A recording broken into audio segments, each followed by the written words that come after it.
네, 오늘 주신 말씀 같이 보기 원합니다. 요나서 4장 1절부터 11절까지 말씀입니다. 네, 요나서 4장 1절부터 11절까지 말씀, 제가 한 절, 여러분이 한 절 교독하시고 마지막 11절 말씀은 함께 합독하도록 하겠습니다.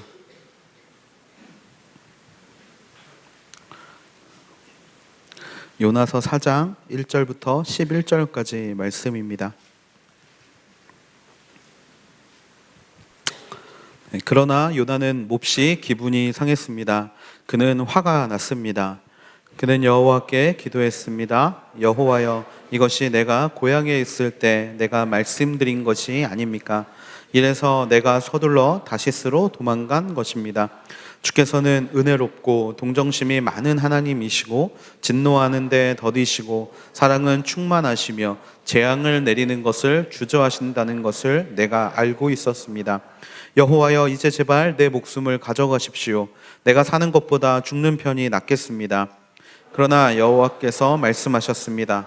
내가 화내는 것이 옳으냐? 요나가 성읍 밖으로 나가 그 성읍 동쪽에 자리를 잡고 앉았습니다. 그곳에서 초막을 짓고서 그늘 아래서 그 성읍에 무슨 일이 일어날지 알 때까지 앉아 있었습니다.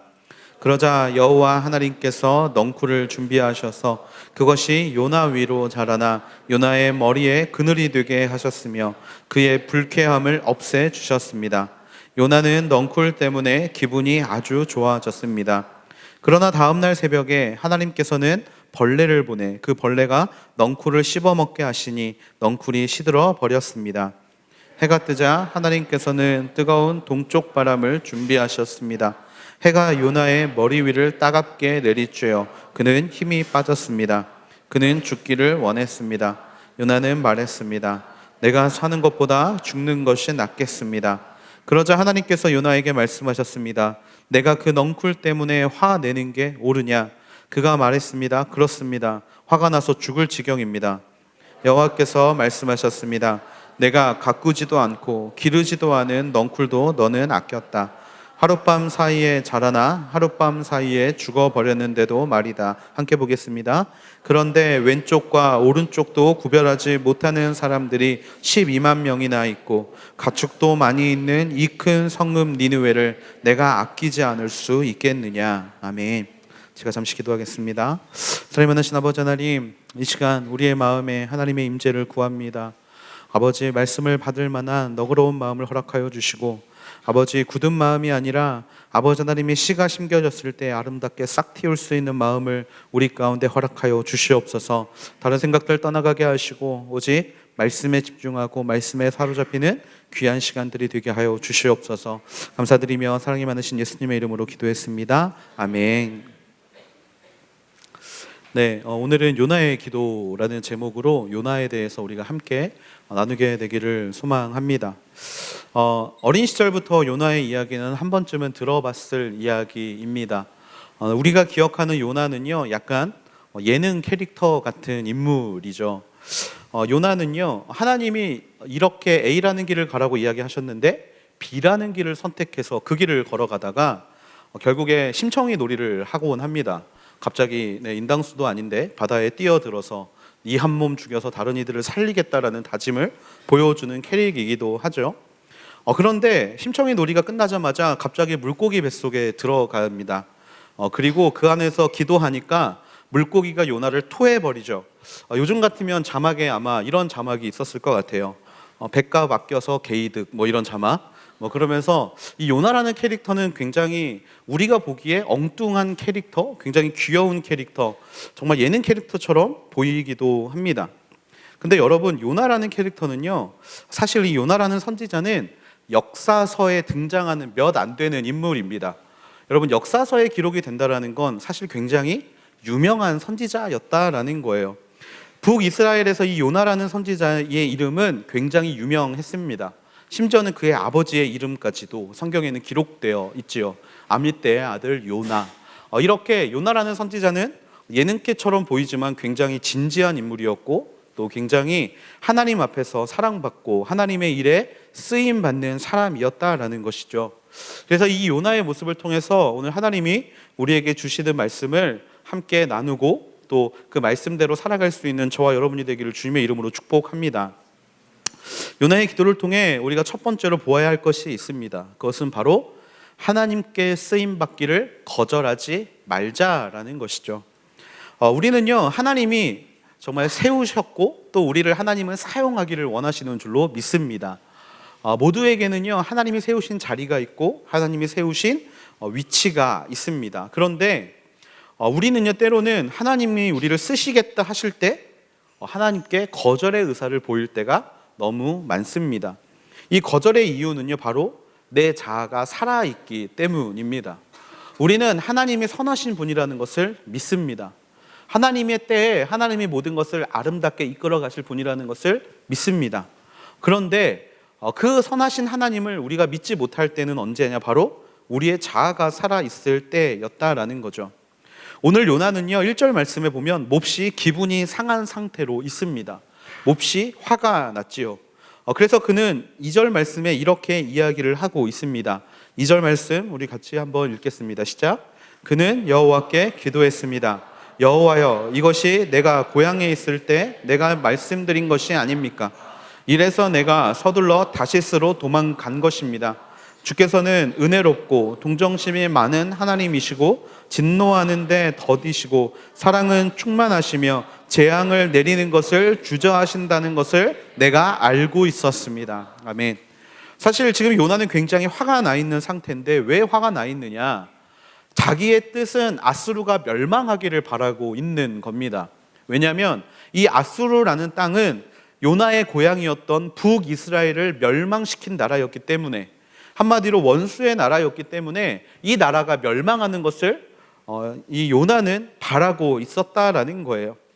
그런데 하나님이 자신을 정말 그 니느웨로 보낸다라는 사실이 요나는 너무 탐탁지가 않았던 겁니다. 왜냐하면 2절 말씀에 보았던 것처럼 하나님은 은혜롭고 동정심이 많고 진노하시는데 더디시고 사랑은 충만하시며 재앙을 내리는 것을 주저하시는 분이심을 알고 있었기 때문에 왠지 자기가 니느웨로 가서 복음을 전하게 되는 순간 그 사람들이 회개할 것을 이미 요나는 알고 있었다라는 거예요.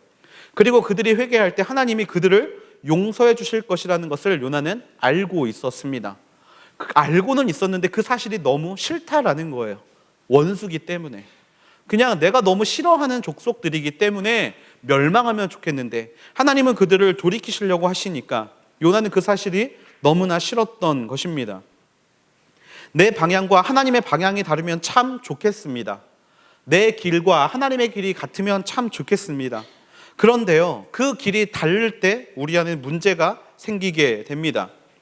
하나님의 뜻과 내 생각이 다를 때 우리는 하나님의 뜻을 쫓아가기보다는 우리의 생각을 선택합니다. 그게 바로 우리 안에 자아가 역할을 하는 것이라는 거죠. 그것을 우리는 용납할 수가 없습니다. 하나님의 뜻을 용납할 수 없습니다. 왜냐하면 그것을 용납하게 되는 순간 내가 지는 것 같습니다. 그것을 용납하는 순간 물론 이 일이 잘 될 거라는 믿음은 있지만 내 마음대로 그 길을 걸어가지 못했을 때 다가오는 힘듦과 어려움을 감당할 만한 마음이 우리에게 없습니다. 그것이 바로 자아가 살아있기 때문이죠. 하나님은요, 우리에게 요구하시는 것들이 있습니다. 성경에 보면 하나님을 우리가 왕과 주로 고백하는 모습을 많이 볼 수 있습니다. 왕과 주로 고백하는 이유가 무엇입니까? 하나님은 우리가 따라야 될 대상이지 그 뜻을 돌이켜야 되는 대상이 아니기 때문입니다. 그런데 우리는 끊임없이 하나님의 뜻을 되돌이키려 합니다. 하나님의 때가 선하지 않다라고 여기면서 그 때를 자꾸 바꾸려고 노력합니다. 그 뜻을 꺾어야 되는 것이 아님에도 불구하고 그 뜻을 꺾어보려고 수없이 발버둥을 칩니다.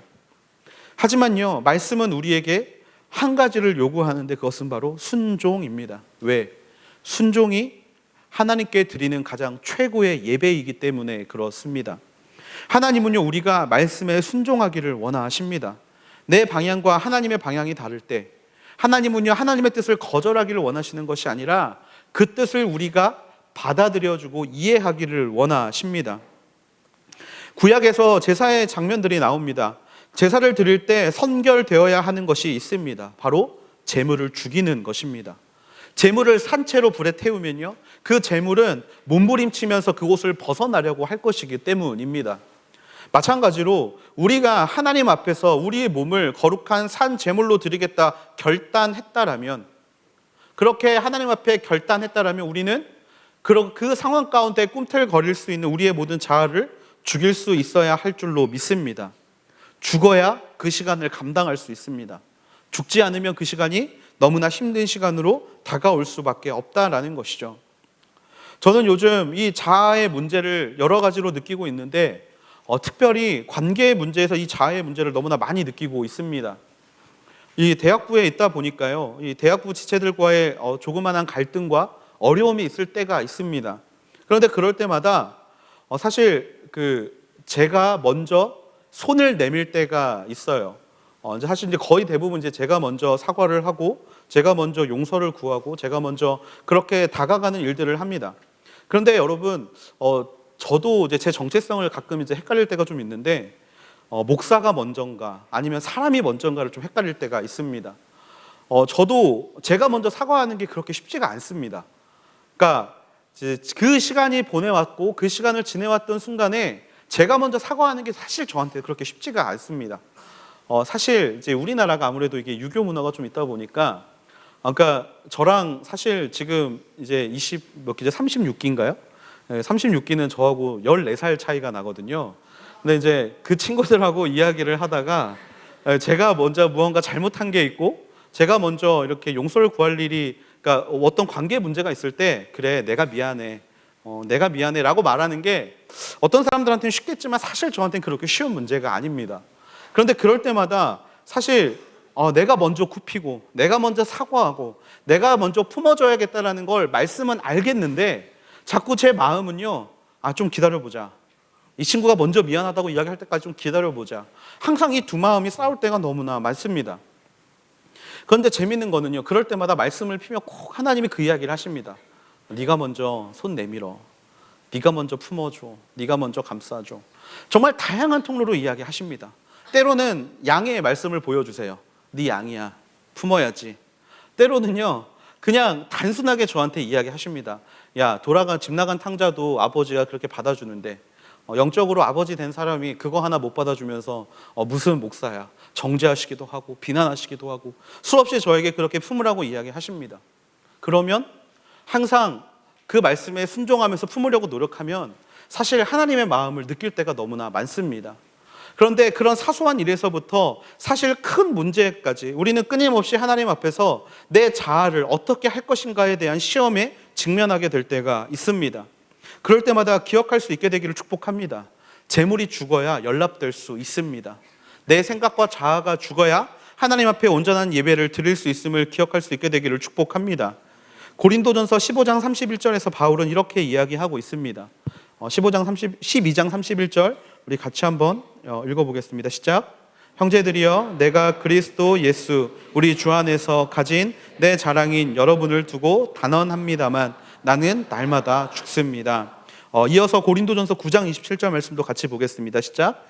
내가 내 몸을 쳐 복종시키는 이유는 내가 다른 사람에게는 복음을 전하고 도리어 나 자신은 버림받지 않도록 하기 위함입니다. 아멘. 바울은 자신을 따르는 모든 사람에게 항상 나는 매일 죽는다라고 이야기를 합니다. 내가 죽는다라는 의미, 내 자아를 죽이겠다라는 의미겠지요. 끊임없이 내 안에서 일어나는 모든 생각과 마음의 방향과 그 다음에 하나님이 기뻐하지 않는 모습들을 끊임없이 쳐서 죽일 때 비로소 내 안에 나는 죽고 그리스도가 살아나게 되는 줄로 믿습니다. 요나는요, 그 마음에 자신이 살아 있습니다. 그렇기 때문에 나타나는 모습은 무엇입니까? 하나님께 화를 냅니다. 하나님 앞에 내가 지금 마음이 몹시 상했습니다라고 이야기를 합니다. 그리고 하나님을 협박하기 이르르죠. 3절 말씀인데요, 이제 제발 내 목숨을 가져가십시오. 내가 사는 것보다 죽는 편이 낫겠습니다. 아수르를 구원하는 것이 내가 죽을 만큼 속상한 일이라고 끊임없이 요나는 하나님 앞에 이야기하고 있습니다. 여러분, 말씀을 우리는 매일 듣습니다. 그리고 말씀으로 삶을 살아가는 방향성을 정하고 기도함으로 그 힘을 얻는 인생을 우리는 살고 있습니다. 그런데요, 말씀은 지식에서 머물러서는 절대로 안 됩니다. 말씀은 언제 말씀으로서의 가치를 가지는가? 우리가 그 말씀에 순종하게 될 때 말씀으로서의 가치를 얻게 되는 줄로 믿습니다. 하나님의 뜻은 아수르를 살리는 것입니다. 하지만 요나의 뜻은 그 일이 일어나지 않게 해달라는 것입니다. 말씀과 현실의 괴리가 일어나고 있는 것이죠. 말씀은 모든 사람이 하나님의 자녀가 되기를 원합니다. 하나님이 모든 사람들이 회개하고 돌아왔을 때 그를 품어주겠다라고 말씀하시는데, 요나의 현실에서는 그들은 죽여야 할 대상이고 그들을 품기는 도저히 말도 안 되는 일이라는 현실 감각이 그 안에 자리 잡고 있습니다. 그럴 때 필요한 것이 무엇입니까? 바로 순종이라는 것입니다. 순종. 하나님의 뜻을 우리는 알 수 없습니다. 도대체 왜 그런 일들을 행하여 하시는가? 하나님의 뜻을 우리는 깨달을 수 없습니다. 그래서 움직이지 않으시겠습니까? 아니요. 그럴 때일수록 움직여야 합니다. 왜냐하면 믿음은 보이지 않는 것들의 증거이고 바라는 것들의 실상이기 때문에 그렇습니다. 그럴 때 움직일 수 있는 사람, 그럴 때 순종할 수 있는 사람이야말로 하나님이 진짜 그 인생의 주인 되는 사람인 줄로 믿습니다. 요나는 선지자였습니다. 선지자면 하나님을 신뢰하는 사람이 선지자가 되어야 하는데, 지금 요나는 하나님을 신뢰하는 모습은 보이지 않고 자꾸 엇나가려는 모습만 보이고 있습니다. 하지만 그런 사람조차 하나님은 순종의 길로 이끌고 있습니다. 재미있는 것은요, 요나조차도 하나님 앞에 득죄하고 하나님께 버림받아 죽을 뻔한 사람이었다라는 거예요. 그런데 그를 하나님이 어떻게 하셨습니까? 구원해 내시지 않았습니까? 물속에 빠졌을 때 하나님은 그를 물고기 뱃속에 있게 하시고 그의 생명을 지켜주셨습니다. 그렇게 구원받은 요나가 사실 똑같이 죄를 짓고 사실 똑같이 죽을 위기에 처해 있는 사람들을 용납하지 않는다는 것이 얼마나 말씀으로 봤을 때 웃기는 일이 아닐 수 없습니다. 하지만 그 마음에 한 가지 비어있기 때문에 요나가 그런 모습을 살아간다는 것이죠. 바로 순종의 마음, 순종의 마음. 저는 저와 여러분이 하나님을 전적으로 신뢰할 수 있게 되기를 주님의 이름으로 축복합니다. 하나님을 신뢰하시고 한번 따라가 보십시오. 그러면 그 길 끝에 하나님이 준비해 놓으신 것이 무엇인지 분명히 깨달을 수 있는 날이 올 줄로 믿습니다. 믿음과 현실의 괴리 앞에서 먼저 순종함으로 하나님의 도구로 쓰임 받을 수 있는 저와 여러분이 되기를 주님의 이름으로 축복합니다. 하나님이 요나와는 다른 그런 모습을 우리에게 원하시고 그 모습으로 나아갈 때 하나님은 분명히 우리를 통해 하나님의 역사를 이루실 줄로 믿습니다. 요나의 모습을 통해 우리가 볼 수 있는 두 번째 것은요, 가장 중요한 건데요, 우리 안에 있는 신앙의 이기주의를 버리라는 것입니다. 신앙의 이기주의를 버려라. 여러분, 수련회 중에 제일 힘든 수련회가 어떤 수련회인지 아십니까? MC로 섬기는 수련회? 아닙니다. 무언가 열심히 봉사로 섬기는 수련회? 아닙니다. 제가 은혜 받는 수련회입니다. 나 말고 제가 은혜 받는 수련회. 사실 저도 이제 좀 비슷한 경험이 좀 있었는데, 중학교 3학년 때 하나님을 처음 만났습니다. 정말 뜨겁게 기도했고 정말 수없는 시간을 정말 말씀과 기도와 묵상으로 그 시간들을 보냈는데, 겨울에 수련회가 있어서 그 수련회를 가게 됐어요. 그때 제 안에는 확실한 어떤 마음의 소망이 하나 있었습니다. 하나님, 이번 수련회에서 쟤들보다 제가 먼저 방언받게 해주십시오 라는 정말 확실한 어떤 마음의 이것을 가지고 수련회를 들어갔어요. 첫째 날이 지납니다. 정말 말도 안 되는 애가 방언을 받았습니다. 그거를 보면서 정말 내가 기도가 부족했나, 내가 정말 하나님 앞에 부족한 사람인가 스스로 자책하기를 시작합니다. 둘째 날이 지났습니다. 저 빼고 약 30%가 이제 방언을 받기 시작합니다. 정말 하나님 살아계신 거 맞나? 3일째가 됐습니다. 그 회장단 중에 저 빼고 10명이었는데 9명이 방언을 받았습니다. 하나님은 나를 버리신 게 확실해. 마지막 날이 되었습니다. 결국에 저는 그날 방언을 받지 못했습니다. 그렇게 내려오는데요, 이 수련회가 너무 은혜가 되지 않는 겁니다. 다른 친구들은 다 방언을 받고 다른 친구들은 그 방언 받은 것을 간증하면서 자랑하면서 너무나 행복한 표정을 내려오는데 그 모습이 너무 꼴보기가 싫은 거예요. 내가 방언을 받아서 내가 정말 하나님이 사랑하는 사람이라는 것을 보여주고 싶었던 제 안의 이기심, 그것 때문에 다른 이를 축복할 수가 없는 겁니다. 그것 때문에 다른 이를 품어줄 수가 없는 겁니다. 요나의 마음이 저의 마음과 좀 비슷했던 것 같습니다. 2절과 3절 말씀에 보면 다시 한번 요나의 마음을 알 수가 있는데요, 요나의 마음은 이러합니다. 하나님, 당신은 나의 하나님이지 당신은 니느웨의 하나님이 아니지 않습니까? 라는 마음이 요나의 마음에 있었다라는 거예요. 앞에서도 말씀드렸지만 요나는 죽음을 경험할 뻔한 사람이었습니다. 그 죽음 앞에서 요나는요 이렇게 기도했어요. 요나서 2장 9절에 보면 이렇게 기도합니다. 그러나 내가 감사의 노래로 주께 제물을 드릴 것입니다. 내가 서원한 것을 내가 잘 지킬 것입니다. 구원은 여호와께로부터 옵니다. 여러분, 이 기도를 어디서 하고 있냐면 물고기 뱃속에서 하고 있는 거예요. 우리가 물고기 뱃속이라고 생각하면 피노키오처럼 고래의 뱃속으로 생각할지 모르겠습니다. 고래의 뱃속에서 피노키오는 뭐 불도 피우고 뭐 이렇게 뭐 고기도 잡고 뭐 이렇게 막 좀 신나는 시간들을 보내지 않습니까? 그런데 여러분, 성경에서는요 고래라고 하지 않고 물고기라고 하고 있습니다. 물고기, 고래가 아니에요. 그 물고기 안에서 정말 이 갇혀있는 상황에서 요나가 뭐라고 고백했습니까? 구원은 여호와께로부터 옵니다. 내가 지금 이렇게 빠진 거는 다 나의 죄 때문임을 내가 알고 있고, 이거를 회복시켜 주시면 제가 구원은 여호와께로부터 오는 것을 알고 하나님 앞에 감사의 노래를 드리겠습니다. 순종하겠습니다라는 고백을 해요. 그런데요, 막상 살고 보니까 그 고백을 하지 않게 된다라는 겁니다. 아수르가 구원받는 게 죽어도 싫습니다. 니느웨 사람들이 생명을 다시금 얻게 되는 게 죽어도 싫습니다. 화를 내야 할 이유가 전혀 없음에도 불구하고 지금 요나는 화를 내고 있다라는 겁니다. 내가 받은 은혜가 아수르에게 주신 은혜랑 똑같습니다. 그런데 요나는 그것을 받아들이지 못하고 있다라는 것이죠. 결국에 우리 안에는 이 신앙의 이기심들이 자리 잡고 있습니다. 나는 괜찮지만 다른 사람에게는 안 된다라는 생각을 합니다. 말씀이 나에게는 적용되는 건 너무나 좋은데 다른 이들에게 적용되는 것은 안 된다라는 생각이 우리 안에 자리 잡고 있습니다. 교회 안에서 축복이 나에게만 있어야 하는데 누군가가 축복을 받게 되면 그것을 즐거워하고 축복해 주는 것이 아니라 도리어 내 마음이 어려움을 가지고 하나님 앞에 기도하는 모습들이 우리 안에 있다라는 것이죠. 제 고향은 전주인데요. 전주는 정말 전 나라적으로, 전 국가적으로 한국 안에서 교회가 가장 많기로 유명한 도시가 바로 전주입니다. 그러다 보니까 큰 길가를 하나를 두고 교회가 두 개가 있는 모습을 심심치 않게 볼 수가 있습니다. 그런데요, 재밌는 것들은 그 마주보고 있는 교회들이 정말 서로 축복해주고 좀 서로 이렇게 감싸주고 하면 참 좋은데 이상하게 이 교회에서 문제가 있으면 앞에 교회로 가요. 그러다 보니까 교회랑 교회가 서로 정죄하며 싸우는 모습들을 종종 보았습니다. 여러분, 근데 그게 맞는 일입니까?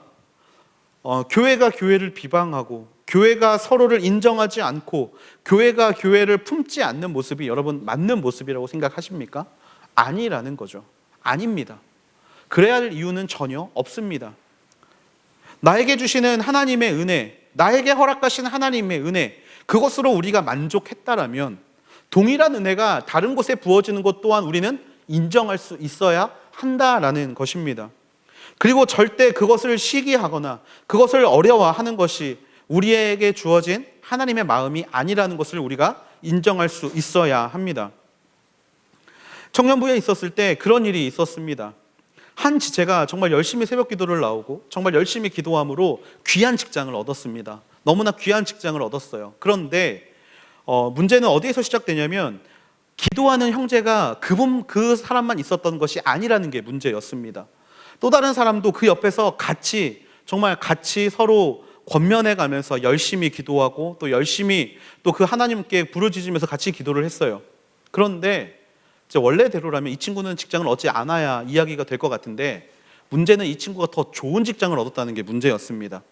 그러니까 소위 우리가 말하는 스펙이 더 좋지도 않았고 더 어떻게 보면 사람들이 보기에 나라면 A라는 사람을 쓸 텐데 오히려 B라는 사람이 좀 더 좋고 좀 더 남들이 알아주는 직장에 들어가게 된 것이 문제가 되었습니다. 갑자기 A라는 형제가 새벽 기도를 더 열심히 나오기 시작합니다. 직장을 구한 것에 대해서 감사하기 위해서 더욱더 기도하려고 열심히 나오시는구나 라고 생각을 했는데요. 그렇게 한 주, 두 주가 지나니까 갑자기 저에게 좀 이야기를 하자고 좀 만나고 싶다고 연락이 오는 겁니다. 그래서 이제 그 친구를 만났는데 그런 이야기를 하는 거예요. 아니, 어떻게 전도사님 똑같이 하나님 앞에서 기도했고 정말 어떻게 보면 제가 저 친구보다 좀 더 못한 게 없는 것처럼 보이는데 제가 가지고 있는 모습도 저 친구보다 부족하다고 생각하지 않는데 왜 하나님은 저보다 저 친구를 더 축복해 주시는지 모르겠습니다 라는 질문을 던지는 겁니다. 사실 뭐라고 말을 해줄 수가 없었습니다. 왜냐하면 하나님이 주신 축복을 절대화하는 사람에게 그 어떤 말이 필요하겠습니까? 하나님이 주신 축복은요, 각자에게 주신, 각자의 그릇에 맡긴 주신 거라고, 각자의 그릇에 맞게 주신 거라고 저는 믿고 있는데, 내게 주신 축복이 부족하다, 내게 주신 축복이 저 친구보다 왜 적어야 하는지 모르겠다라고 말하는 친구에게 그 어떤 말도 사실 해줄 수가 없었습니다. 그런데 여러분, 이런 것들이 바로 우리 안에 있는 신앙의 이기심이라는 것입니다. 신앙의 이기심. 나만 축복받아야 하고, 나만 하나님께 사랑받아야 하고, 나만 남들보다 좀 더 좋은 것을 누려야 된다라는 마음, 그 마음. 사실 그 마음은요, 하나님이 기뻐하는 마음이 절대로 아닙니다.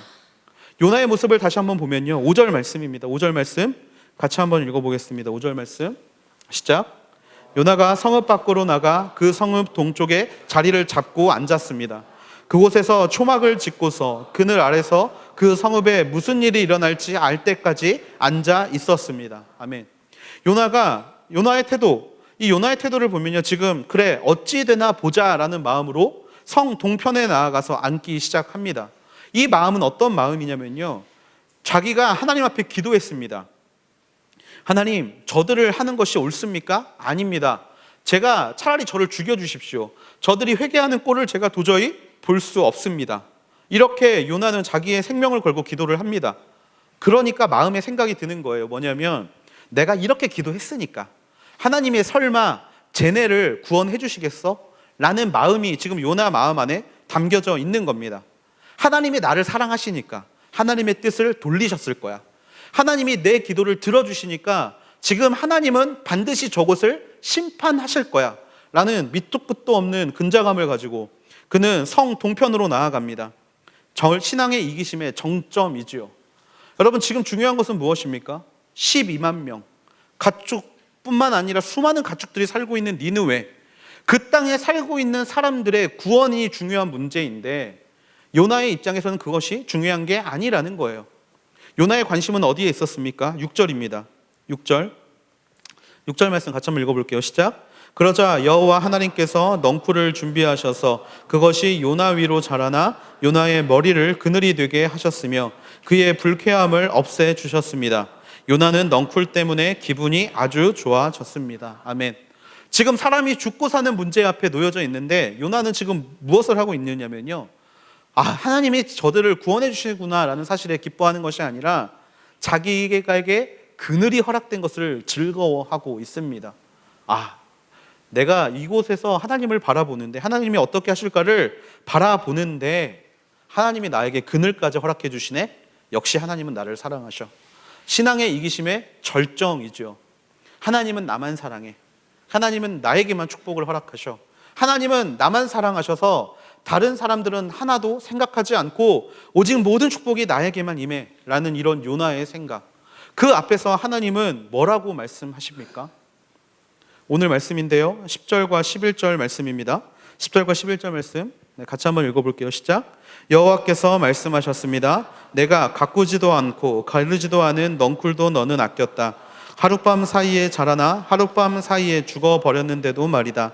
그런데 왼쪽과 오른쪽도 구별하지 못하는 사람들이 12만 명이나 있고 가축도 많이 있는 이 큰 성읍 니느웨를 내가 아끼지 않을 수 있겠느냐. 아멘.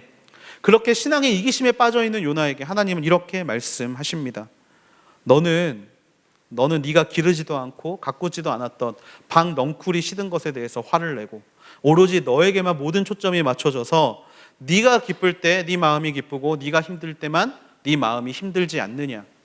하지만 저들은 내가 돌보고 내가 사랑하고 내가 항상 아끼는 사람들인데 저들을 심판하는 것이 과연 옳으냐 라고 하나님이 요나에게 말씀하신다라는 거예요.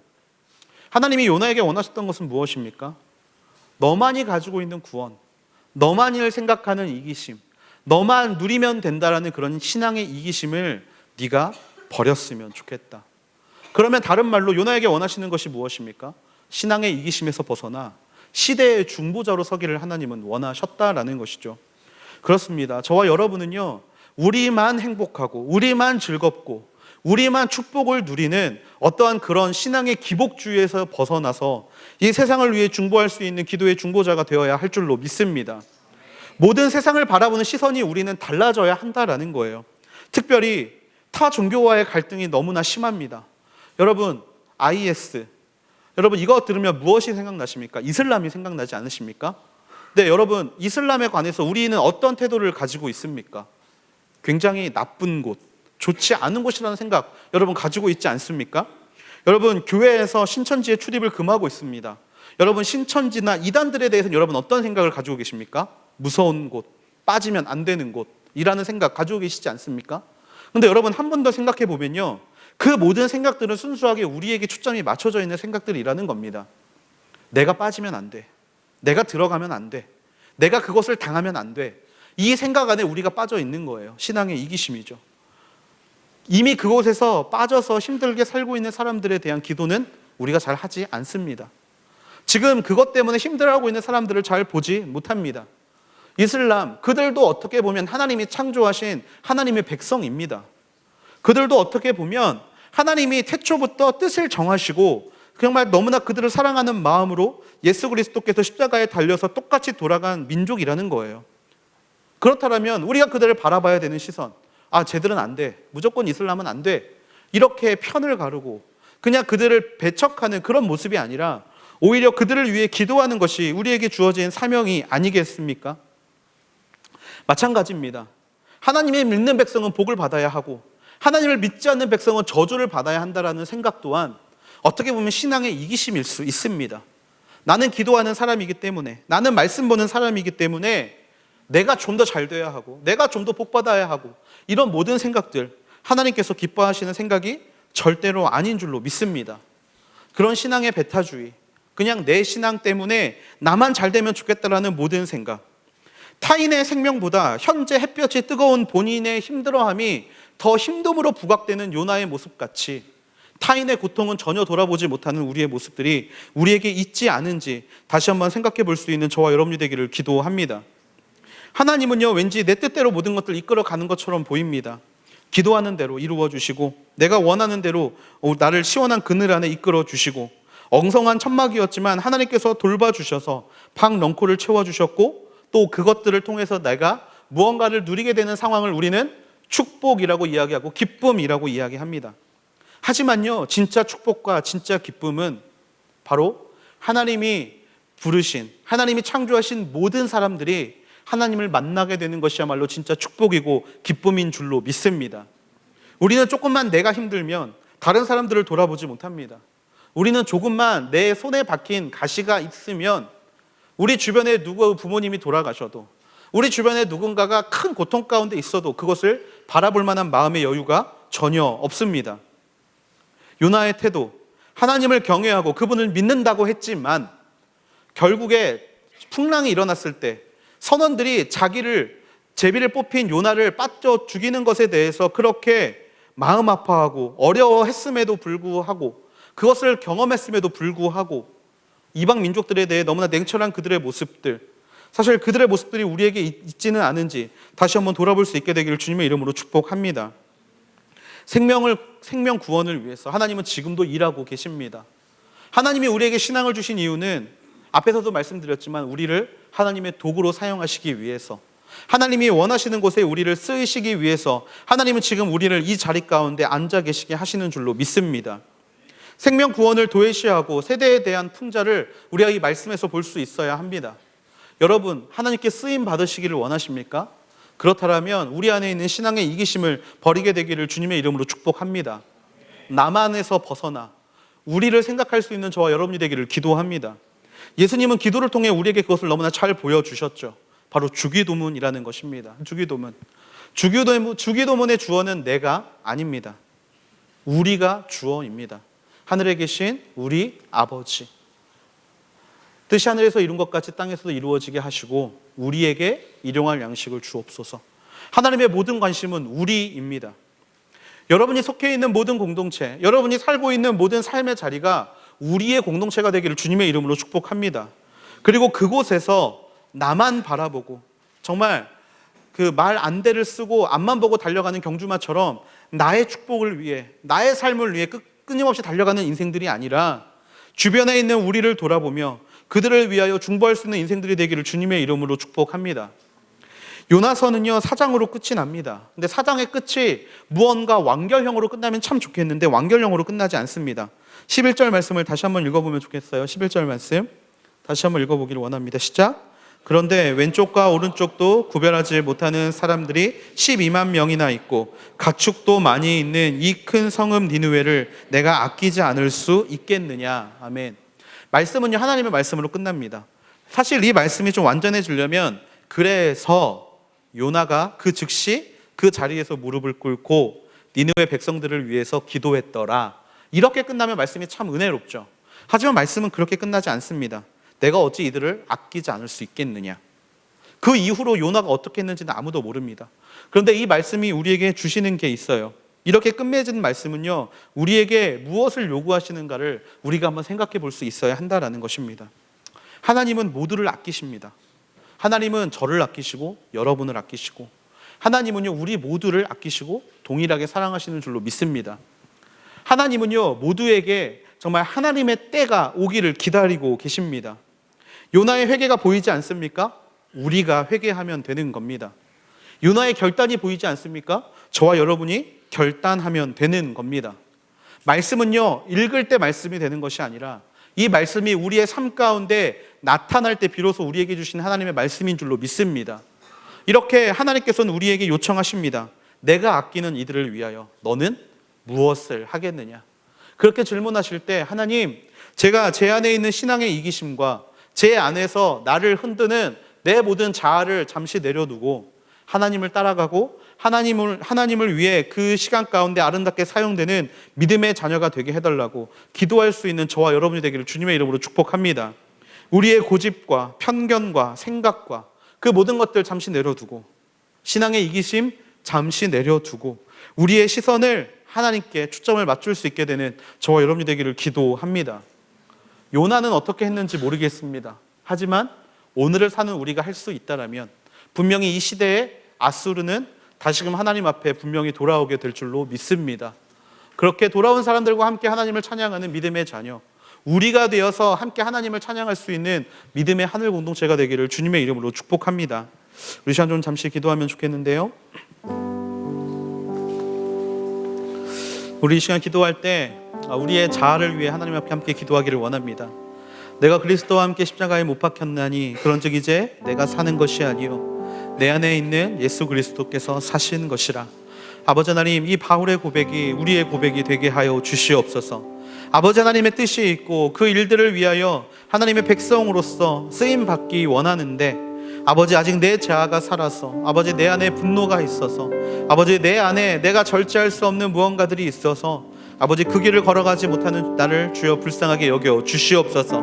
아버지 하나님이시여, 매 주일 또 매 순간 말씀을 통해 권면해 주시는 말씀이 있는 줄로 믿습니다.